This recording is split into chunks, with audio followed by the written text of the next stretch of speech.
وزدنا علما وبارك لنا في علمنا وارزقنا الإخلاص في القول والعمل كاملا وعلما نافعا لا ينسى وتوفيقا دائما وصحة ويقينا وعافية. اللهم اشف مرضانا اللهم اشف مرضانا اللهم اشف مرضانا اللهم ارحم موتانا اللهم إنا نسألك الخير كله ونعوذ بك من الشر كله آمين يا رب العالمين. Alhamdulillah kaum muslimin rahimani wa rahimakumullah. Kita lanjutkan tafsir Quran sehari sehalaman dan kita sudah membahas sampai pada surah Al-Hajj. Maka kita lanjutkan halaman 399 surat Al-Hajj ayat 56 sampai dengan 64 insyaallah taala. أعوذ بالله السميع العليم من الشيطان الرجيم من همزه ونفخه ونفثه الملك يومئذ لله يحكم بينهم فالذين آمنوا وعملوا الصالحات في جنات النعيم والذين كفروا وكذبوا بآياتنا فأولئك لهم عذاب مهين والذين هاجروا في سبيل الله ثم قتلوا أو ماتوا ليرزقنهم الله رزقا حسنا وإن الله لهو خير الرازقين ليدخلنهم مدخلا يرضونه وإن الله لعليم حليم ذلك ومن عاقب بمثل ما عوقب به ثم بغي عليه لينصرنه الله إن الله لعفو غفور ذلك بأن الله يولج الليل في النهار ويولج النهار في الليل وأن الله سميع بصير ذلك بأن الله هو الحق وأن ما تدعون من دونه هو الباطل وأن الله هو العلي الكبير ألم تر أن الله أنزل من السماء ماء فتصبح الأرض مخضرة إن الله لطيف خبير له ما في السماوات وما في الأرض وإن الله لهو الغني الحميد الحمد لله رب العالمين اللهم ارحمنا بالقرآن آمين. Kaum muslimin rahimani wa rahimakumullah. Pada ayat-ayat yang kita baca ini ada beberapa kata yang boleh dibaca dengan dua bacaan. Yang pertama, Allah Subhanahu wa taala mengatakan pada ayat 58, "Tsumma qutilu." Taknya ini boleh ditasydid. Qutilu. Bedanya apa? Qutilu dibunuh. Qutilu dibunuh berulang-ulang. Maka tasydid ini menunjukkan arti berulang-ulang.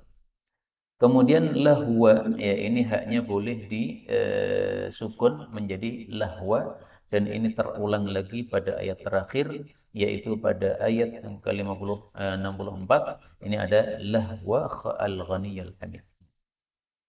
Kemudian pada ayat yang ke-59 mudkhalan, ini mimnya boleh di fathah menjadi madkhalan. 60 ba ketemu ba boleh idgham aqab bimithli. Demikian juga uqib bihi. Demikian juga pada ayat berikutnya kita temukan hak ketemu hak. Ini boleh idgham. Allah huwa. Kemudian min dunih huwa wa anna Allah huwa. Nah, ini semuanya idgham ya. Kemudian yad'un ini boleh diganti tak menjadi tad'un. Dan ini semua adalah qiraah mutawatirah yang sumbernya dari Sayyidina Rasulullah sallallahu alaihi wasallam, maka semuanya adalah bacaan yang benar. Adapun tafsirannya secara ringkas, maka Allah mengatakan pada surah Al-Hajj ayat 56. Al-mulku, semua kerajaan, yauma idzin pada hari itu, yaitu di akhirat, lillah, milik Allah. Yahkumu, Allah akan memberikan keputusan bainahum di antara mereka, yaitu di antara manusia. Bagaimana keputusan Allah? Falladzina amanu, maka orang-orang yang beriman, wa amilus shalihat dan beramal saleh. fi jannatin na'im, di dalam kebun-kebun yang penuh dengan kenikmatan yang banyak. Sebaliknya walladzina kafaru, dan orang-orang yang kafir, wa kadzdzabu biayatina, dan mendustakan ayat-ayat kami, faulaika, maka mereka itu, lahum, bagi mereka, azabun, siksa, muhinun, yang menghinakan, yaitu neraka. Kaum muslimin rahimani wa rahimakumullah. Ayat ini menjelaskan tentang kondisi hari kiamat, yaitu alam akhirat. Kita mengalami alam dunia dan akan mengalami alam akhirat. Alam dunia selesai, maka kita pindah pada alam akhirat. Nah, ini yang dibicarakan oleh Allah. Di alam akhirat, al-mulku yawma idzil lillah. Kerajaan hari itu dikuasai oleh Allah sendiri. Nggak ada raja selain Allah. Kalau sekarang di dunia ini masih ada raja-raja, Pak. Indonesia rajanya Pak Jokowi, Arab Saudi rajanya siapa sana, nah, macam-macam, setiap negara ada rajanya. Tapi nanti semua raja itu punah semuanya, habis semuanya, dikuasai oleh Allah Subhanahu wa taala sendiri. Maka besok di akhirat Allah mengatakan, ini hadisnya saya tampilkan, aina mulukul ardi yaqbidullahu al-ardha yawmal qiyamah. Allah akan menggenggam bumi ini dalam hari kiamat, digenggam oleh Allah Subhanahu wa taala. Wa yatwis samawat biyamini, dan Allah akan melipat langit itu semuanya dengan tangan kanannya Allah Subhanahu wa taala. Jadi semuanya digenggam oleh Allah.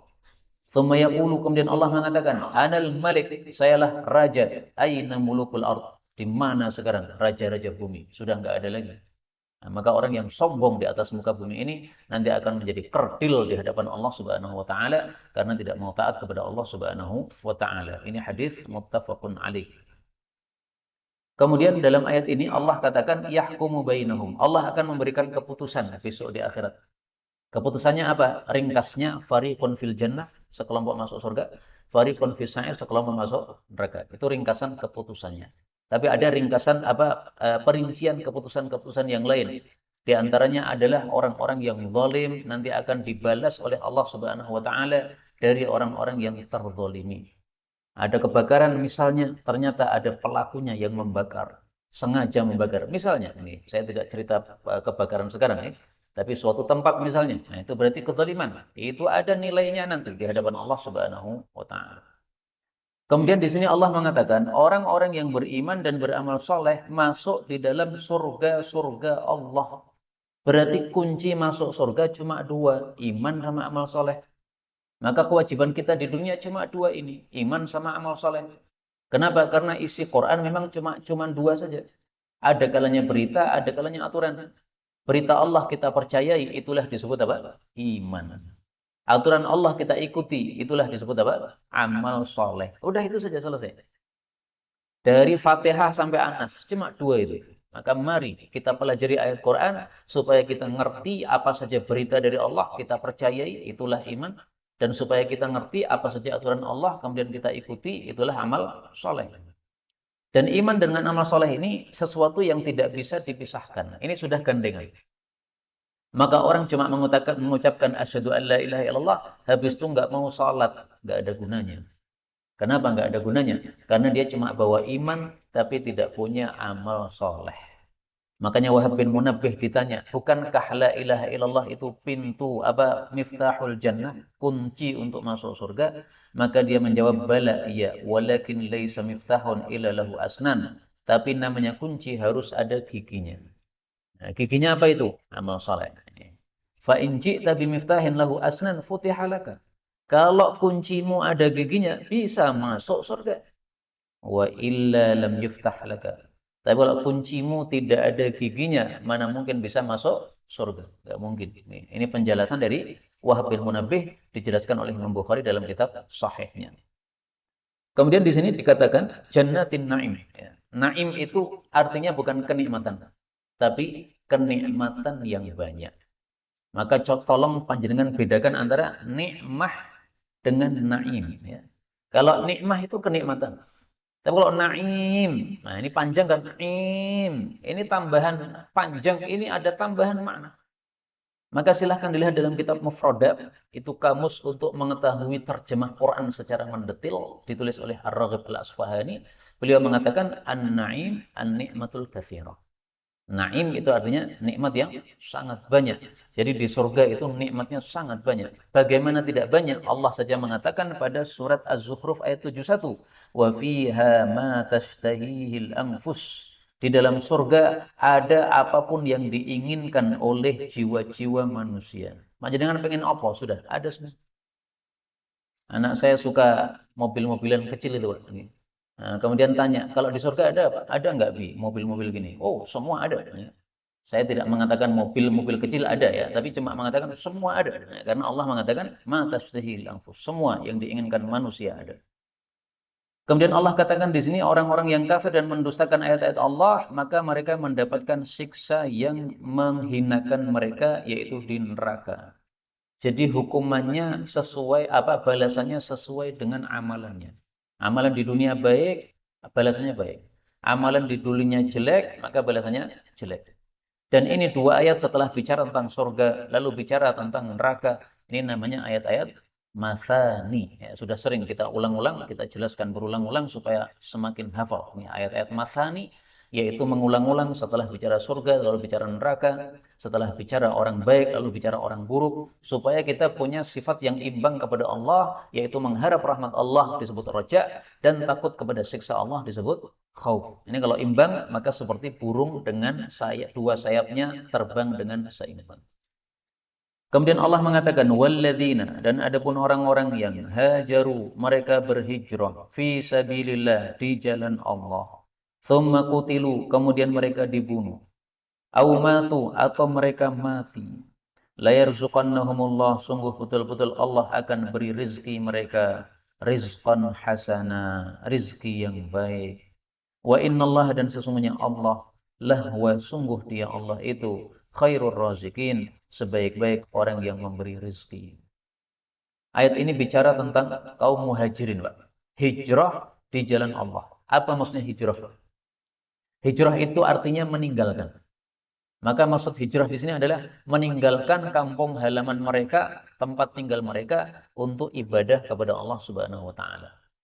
Rasulullah asalnya tinggal di Mekah. Itu berarti kampung halamannya Mekah. Kemudian disiksa diganggu oleh orang-orang kafir, nggak bisa ibadah. Nah, disuruh oleh Allah pindah ke tempat yang bisa ibadah. Akhirnya pindah ke Madinah. Itulah yang dimaksud hajaru fi sabilillah. Nah, sekarang kita orang Indonesia bisa ibadah di Indonesia, Pak. Sehingga tidak perlu hijrah dari Indonesia. Tetaplah kita di Indonesia.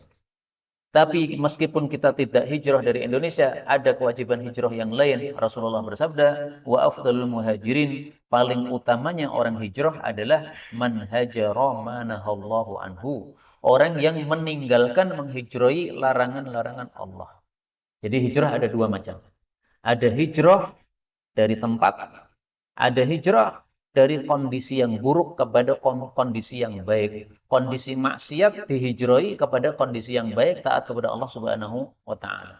Maka marilah kita menghijrahi maksiat-maksiat, meninggalkan maksiat-maksiat, supaya kita termasuk orang-orang yang hijrah paling utama di hadapan Allah Subhanahu wa taala. Kemudian di sini disebutkan mereka dibunuh atau mereka mati sama saja akan dikasih rezeki oleh Allah Subhanahu wa taala dengan rezeki yang baik. Rezeki yang baik itu apa? Rezeki yang baik itu maksudnya adalah surga. Karena rezeki yang baik ini ditafsiri oleh para ulama, yaitu rezeki yang tidak pernah putus. Berarti apa? Surga.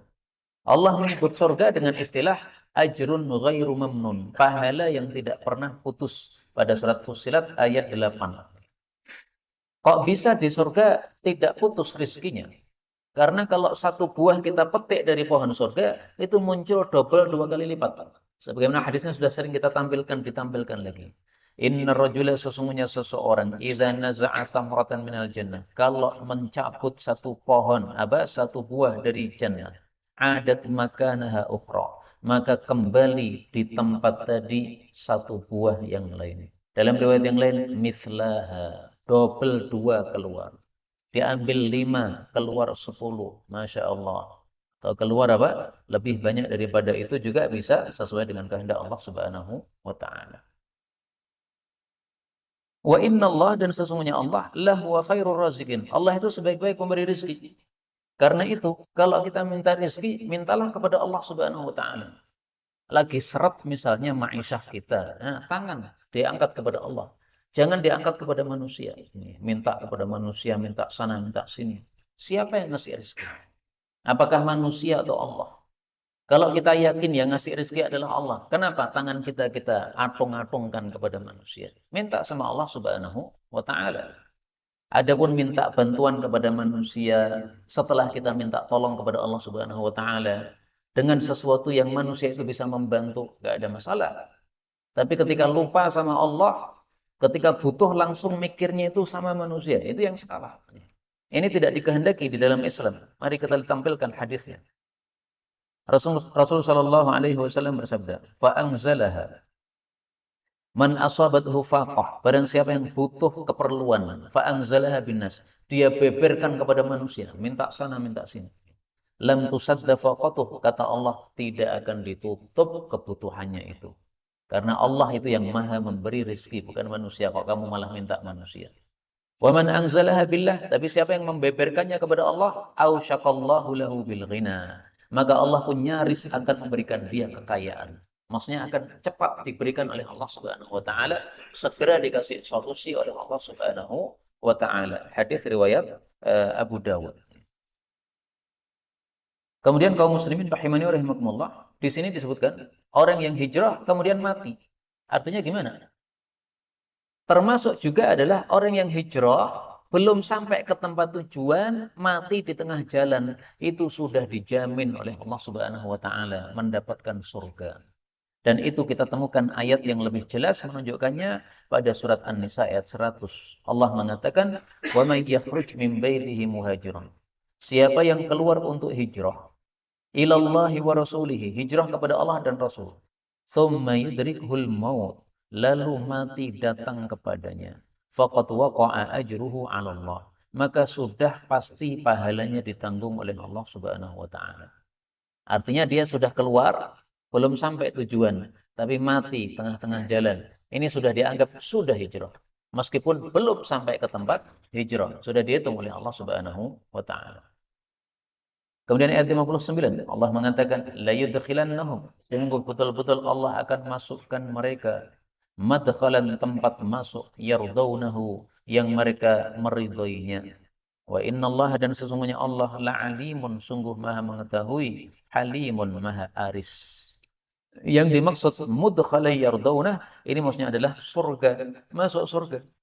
Surga diridhoi oleh orang-orang yang masuk di dalamnya, yaitu kehidupan yang membuat puas sehingga orang-orangnya ridho. Ridho itu rela karena puas dengan apa yang diberikan oleh Allah Subhanahu wa taala. Makanya pada ayat yang lain kehidupan di surga itu disebut oleh Allah Subhanahu wa taala fi 'isyatin radiyah, di dalam kehidupan yang memuaskan. Surat Al-Haqqah ayat 21. Juga bisa ditemukan pada surat Al-Qari'ah, kehidupan yang memuaskan. Maka mudah-mudahan semua kita diberi oleh Allah Subhanahu wa taala kehidupan yang memuaskan di dalam surga. Amin ya rabbal alamin. Allah Maha mengetahui dan Maha aris. Apa maksudnya aris? Aris itu tidak cepat untuk menghukum atau menyiksa. Seandainya Allah tidak Maha aris, Pak, maka semua kita ini sudah pantas untuk buta mata kita. Kenapa? Kita gunakan mata untuk maksiat. Kalau Allah tidak aris, sudah pasti mulut kita ini sudah bisu semua kita. Pantas untuk bisu. Kenapa? Kita gunakan untuk ngomong yang tidak baik. Tangan kita potol semua sudah. Kenapa? Digunakan untuk yang tidak baik. Itu kalau Allah tidak sikap aris. Tapi Allah itu suka sikap aris. Sehingga ada orang berbuat dosa siang hari oleh Allah ditunggu dulu. Barangkali malam hari dia istighfar, taubat, dikasih ampunan oleh Allah Subhanahu wa taala. Dosa di malam hari ditunggu oleh Allah. Barangkali nanti siang hari dia istighfar, tobat. Karena itu mari kita lazimi istighfar setiap hari, Pak. Karena kita pasti punya dosa. Tidak mungkin manusia nggak punya dosa, nggak mungkin. Pasti punya dosa. Allah mengatakan, dzalika itulah. Wa man aqaba, dan barang siapa yang membalas bimithli, dengan semisal ma'uqiba bihi, apa yang dia dizalimi dengannya. Thumma bughiya alaihi, kemudian dilampaui batas terhadapnya, dizalimi lagi terhadapnya. La yansurannahu Allah, sungguh betul-betul Allah akan menolong dia. Innallaha sesungguhnya Allah la'afuwun sungguh maha pemaaf, ghafurun maha mengampuni. Kaum muslimin rahimani wa rahimakumullah. Kata-kata dzalika dalam bahasa Arab ini sering digunakan untuk makna seperti amma ba'du. Seorang khatib naik mimbar, dia memuji Allah. Setelah memuji Allah, pengen pindah tema, yaitu masuk ke inti tema. Nah, maka dia mulai dengan apa? Amma ba'du. Maka amma ba'du itu apa? Pemisah antara muqaddimah khutbah dengan tema khutbah. Nah, dzalika itu sama juga. Setelah membicarakan suatu masalah, kemudian membicarakan masalah yang lain. Nah, maka kemudian digunakan kata-kata dzalika. Juga digunakan kata-kata hadza. Misalnya pada surat Shad ayat 55. Hadza wa inna lit-taghina lasyarra. Setelah Allah bicara tentang orang-orang yang masuk surga, lalu Allah bicara tentang orang yang masuk neraka. Nah, maka dipisah dengan hadza. Itu seperti apa? Amma ba'du. Maka di sini juga begitu. Allah memisah dengan kalimat dzalika, lalu Allah bicara masalah yang lain. Apa kata Allah?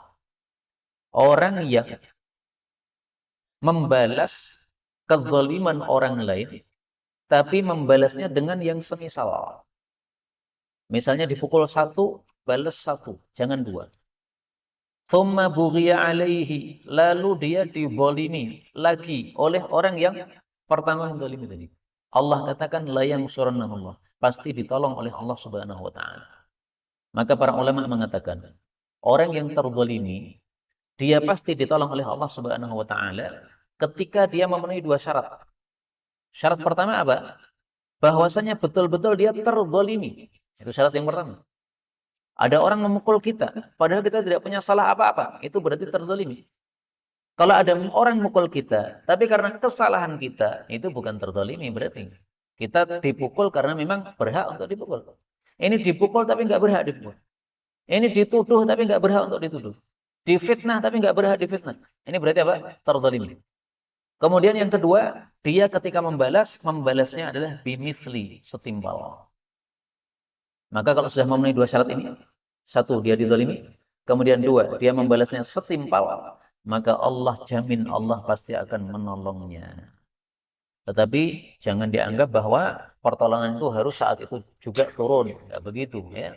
Bisa jadi pertolongan harus menunggu beberapa hari yang lain. Bisa jadi pertolongan itu nanti maksudnya di akhirat kelak akan ditolong oleh Allah Subhanahu wa taala. Tapi ala kulli hal pasti akan ditolong oleh Allah Subhanahu wa taala. Tapi kemudian Allah menutup dengan ayat, sesungguhnya Allah Maha Pemaaf, Maha Pengampun. Ini kira-kira apa kaitannya dengan kalimat sebelumnya? Saya cari dalam kitab tafsir belum ketemu, Pak. Tapi bisa jadi ini isyarat dari Allah Subhanahu wa taala bahwa Allah menegaskan, kamu boleh membalas kezaliman orang dengan hal yang setimpal, tapi kalau kamu maafkan itu lebih baik. Kenapa lebih baik? Karena itu adalah sifat Allah. Innallaha la'afuwun. Karena itu kalau kita dizalimi orang, hanya ada tiga kemungkinan. Kemungkinan pertama, kita memaafkan, tidak membalas, maka itu kita dapat pahala. Kemungkinan kedua, kita membalas tapi yang setimpal. Maka ini boleh diizinkan oleh Allah Subhanahu wa taala. Tapi tidak ada pahala, tidak ada dosa. Kemungkinan ketiga, kita membalas tapi dengan yang lebih dahsyat, maka kita menanggung dosa tambahan dari pembalasan tersebut. Karena itu Allah mengatakan di sini, innallaha la'afuwun ghafur, seolah-olah Allah katakan, maafkanlah orang yang berbuat jelek kepada engkau.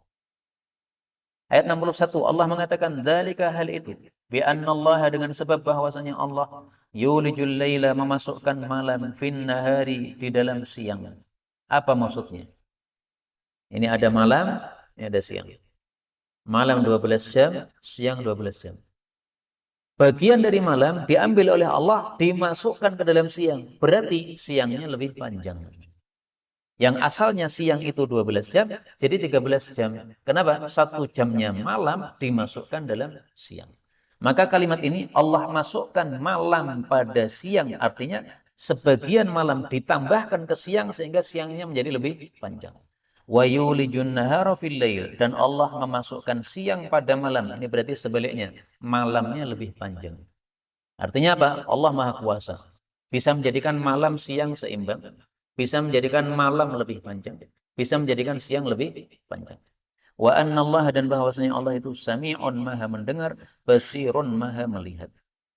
Dzalika hal itu bi anna Allah dengan sebab bahwasanya Allah huwal haqqu. Dialah zat yang maha benar. Apa maksudnya zat yang maha benar? Maksudnya adalah al-ilahul haq. Tuhan yang benar yang berhak disembah. Tuhan banyak, tapi yang berhak disembah hanya Allah. Selain Allah tidak berhak disembah. Kenapa? Karena hanya Allah yang menguasai manfaat dan madarat. Sekarang tidak turun hujan, siapa yang mengatur itu? Allah. Nanti ketika turun hujan, siapa yang menurunkan? Allah juga. Berarti yang maha kuasa hanya Allah. Makanya Allah disebut Al-Haqqu, zat yang maha benar. Artinya sesembahan yang benar untuk disembah. Selain itu enggak ada yang berhak untuk disembah. Wa anna dan bahwasanya ma tad'un, apapun yang kalian sembah min dunihi selain Allah, huwal batil, itu adalah batil. Batil kebaikan dari hak tadi. Berarti tidak berhak untuk disembah. Ada yang menyembah Lata, ada yang menyembah Uzza, ada yang menyembah Manat dan sebagainya. Semua itu tidak berhak disembah. Kenapa? Karena tidak bisa memberikan manfaat atau mudarat. Ada seseorang menyembah Tuhannya, kemudian membawa air susu diserahkan kepada Tuhannya tadi, mengatakan, wahai Tuhan, ini saya berikan susu untuk kamu, maka tolonglah ya bisnis kita diramaikan, kita sedang mengalami kemerosotan bisnis ini. Doa dengan khusyuk sambil merem gini Pak, ternyata air susunya habis. Nah, dia merasa bahwasanya Tuhannya sudah minum susunya. Tapi ternyata yang minum susu adalah kambing, anjing yang lewat di situ. Nah, jadi mikir dia, ini Tuhan saya kasih susu, malah diminum bagiannya oleh si anjing. Sehingga tidak bisa menyelamatkan susunya dari anjing tadi. Habis itu anjingnya ngotori Tuhan tadi. Akhirnya dia mikir, wah Tuhan kok nggak bisa apa-apa. Akhirnya dilempar, Tuhannya ditinggalkan. Itulah siapa? Abu Dzar Al-Ghifari radhiyallahu anhu. Awalnya dulu nyembah berhala, tapi gara-gara nyodorkan susu malah dikencingi anjing, dia akhirnya sadar, cari Nabi Muhammad SAW masuk Islam. Itulah contoh wa annama tad'una min dunihi huwal batil. Selain Allah itu Tuhan yang batil. Wa annallaha dan bahwasanya Allah huwal aliyyu, dialah yang maha tinggi, al-kabiru yang maha besar. Maha tinggi sudah pernah saya jelaskan, maha tinggi dalam hal tiga. Tinggi zatnya, tinggi sifat-sifatnya, dan tinggi kekuasaannya. Tinggi zatnya, karena Allah di atas langit. Kalau kita doakan pasti gini Pak. Kita merasa dalam hati kita, Allah memang di atas langit. Dan Rasulullah ketika berjumpa dengan Allah, Isra Mi'raj, itu juga naik ke langit. Berarti benar Allah di atas langit. Adapun orang-orang yang mengatakan Allah itu enggak ditunjuk dengan tempat, tidak sesuai dengan sabda Nabi SAW. Nabi tanya kepada seorang budak perempuan, di mana Allah? Dia nunjuk ke atas sambil mengatakan, fis sama, di atas langit. Nabi saja menanyakan di mana, sementara orang-orang sekarang mengatakan Allah tidak boleh ditunjuk di mana. Ini tidak sesuai sabda Nabi SAW. Yang benar Allah di atas langit. Maka Allah itu al-aliyu, tinggi zatnya. Tinggi sifat-sifatnya, alias tidak punya sifat rendah. Kalau kita ini masih campuran, Pak. Ada sifat baiknya, ada sifat rendahnya. Allah nggak punya. Sebagaimana disebutkan pada surat yang lain, yaitu pada surat Ar-Rum ayat 27. Walahul matsalul a'la. Dan hanya bagi Allah sifat-sifat yang tinggi, berarti tidak punya sifat rendah. Kemudian yang ketiga, tinggi kekuasaannya. Artinya semuanya itu di bawah kekuasaan Allah. Kita ini di bawah kekuasaan Allah. Allah pengen apapun kita nggak bisa nolak. Ada kebakaran di sana tuh. Nah, Allah menghendaki, kita nggak bisa nolak. Siang tadi saya pusing Pak sini Pak. Nggak bisa nolak. Padahal sudah makan. Biasanya kalau makan nggak pusing. Ini sudah makan tapi kok pusing. Nah, kehendak Allah Subhanahu wa taala. Al-Ali. Al-Kabir, Allah Maha Besar. Sehingga kalau kita mengalami perkara-perkara besar, mari kita ingat kebesaran Allah sehingga perkara besar itu jadi kecil. Seorang ulama namanya Al-Iz Ibnu Abdissalam. Dia melihat presidennya lewat, presidennya zalim, maka dia teriak, dipanggil namanya, Pak. Kalau sekarang ya dia bilang, "Hei Jokowi," sekarang ya seandainya ini. Langsung dinasehati, amar ma'ruf nahi mungkar. Kamu gini gini gini gini. Maka kemudian Pak Jokowinya turun dari kudanya, kemudian mengatakan, "Oh, nggih, apa yang harus saya lakukan, Pak Kiai?" Langsung diberikan semuanya, Pak. Nah, begitu presiden pergi, maka orang-orang merasa heran. "Pak Kiai, kok kendelman panjenengan?" Maka Pak Kiainya ini Al-Is Ibn Abdissalam mengatakan, Tadi ketika saya melihat presiden datang dengan kemegahannya dan kemewahannya, maka saya langsung mengingat kebesaran Allah Subhanahu wa taala. Begitu saya ingat kebesaran Allah, Pak Presiden tadi seperti lalat kecil di mata saya. Sehingga langsung saya teriakin namanya, saya nggak takut sama sekali. Nah, begitu dia takutnya kepada Allah, maka makhluk pun jadi takut kepada dia. Al-Kabir, Allah Maha Besar.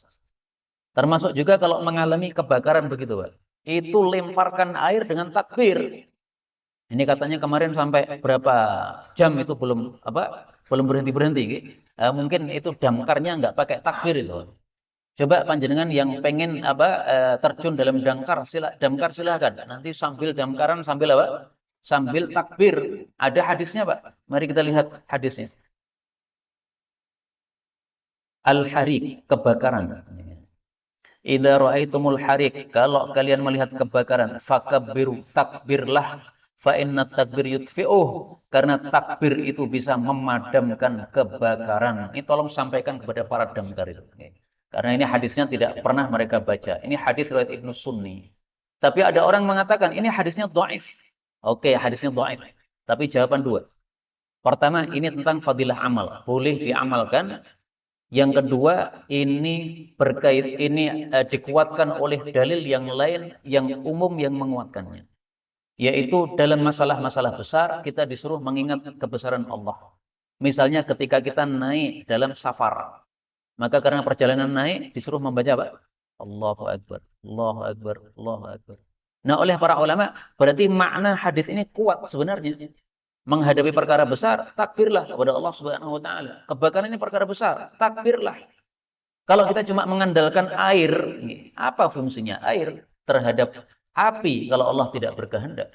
Tapi kalau Allah berkehendak, maka cukup kun sudah selesai padam semuanya. Nah, maka takbir ini kita mengingat kebesaran Allah Subhanahu wa taala.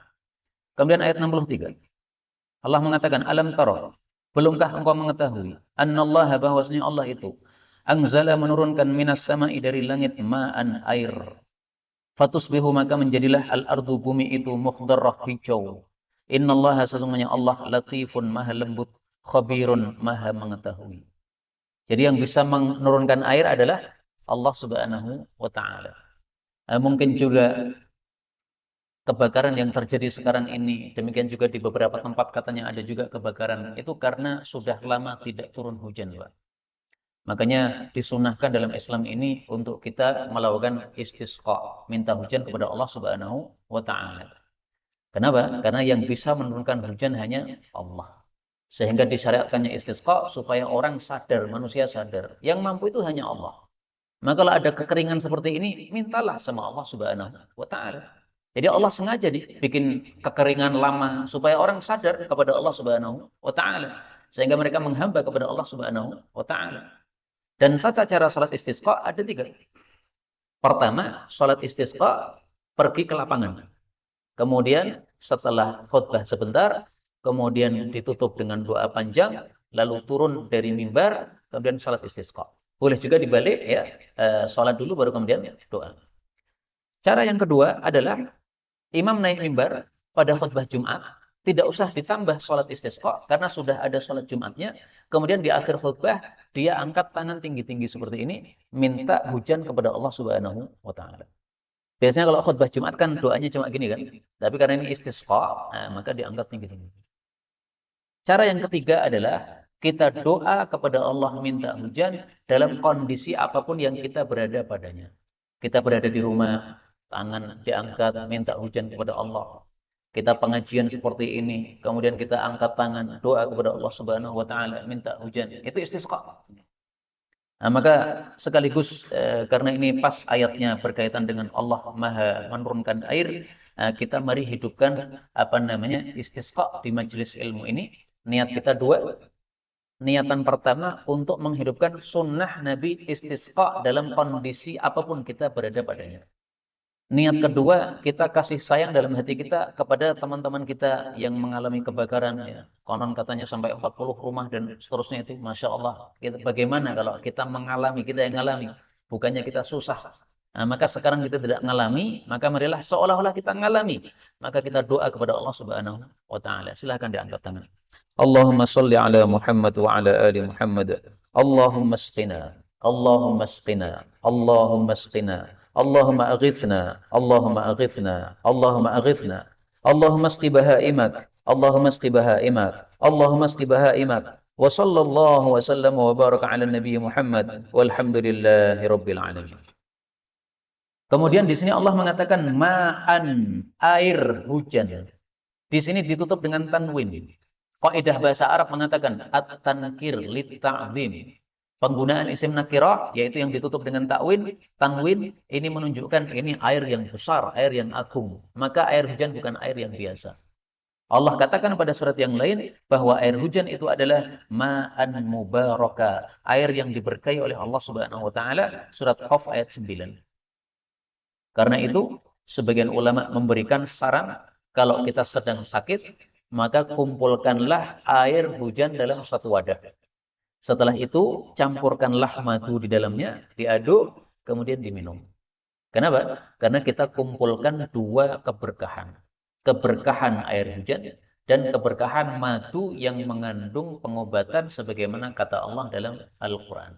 Nah, makanya digabungkan dua keberkahan, insya Allah segera sembuh. Saya tambahkan lagi, kalau para ulama nyarankan dua, maka saya tambahkan satu lagi jadi 3. Sebelum diminum, maka campuran madu dan air hujan tadi, bacakan Al-Fatihah padanya. Setelah dibacakan Al-Fatihah, barulah kita meminum itu, insya Allah akan disembuhkan oleh Allah Subhanahu wa ta'ala. Kemudian ayat 64, ayat terakhir. Lahu, hanya milik Allah, ma fis samawati, apapun yang ada di langit-langit, wa ma fil ardi, dan apapun yang ada di bumi. Wa innallaha, dan sesungguhnya Allah, lahu, sungguh dia itu, al-ghaniyyu, maha kaya, al-hamidu, maha terpuji. Allah memiliki semua isi langit dan bumi. Maksudnya, semua isi langit dan bumi ini, yang mentasrifnya, yang mengaturnya hanya Allah. Ada angin, itu Allah. Ada matahari muncul, itu Allah. Ada bulan muncul, itu Allah. Semua yang mengatur adalah Allah Subhanahu wa ta'ala. Ada tabrakan, itu Allah yang mengatur itu. Ada bayi lahir, nah itu Allah Subhanahu wa ta'ala yang mengatur itu. Kemudian Allah mengatakan Allah itu al-ghani, maha kaya. Maha kaya maksudnya nggak butuh kepada siapapun juga. Makanya orang-orang kafir yang mengatakan Allah itu punya anak, ini ngawurnya bukan main. Kalau Allah punya anak, berarti Allah itu butuh kepada yang lain. Kita manusia ini kan punya anak, Pak. Kenapa kita punya anak? Karena kita ini nggak kekal. Kita akan mati. Maka kita butuh kepada penerus. Nah, Allah itu nggak butuh pada penerus. Sehingga kalau dikatakan Allah punya istri, ngawur total. Nggak mungkin Allah punya istri. Allah punya istri berarti nggak kaya dia.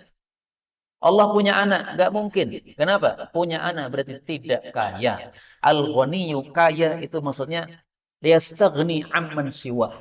Tidak butuh kepada siapapun selain dirinya sendiri. Sehingga Allah Subhanahu wa taala mengatakan pada ayat yang lain, dan ini sebagai penutup untuk majelis ini, Allah mengatakan, ya ayyuhan nas, wahai para manusia, antumul fuqara ilallah, kalian semuanya butuh kepada Allah, wallahu huwal ghaniyul hamid. Allah itu maha kaya, maha terpuji, maka mintalah kepada Allah Subhanahu wa taala. Surat Fatir ayat 15. Dan dengan ini sudah selesailah majelis kita untuk pada malam hari ini. InsyaAllah bagian akhirnya akan kita lanjutkan pada waktu yang akan datang. Wallahu a'lam bishawab. Walhamdulillahi rabbil alamin.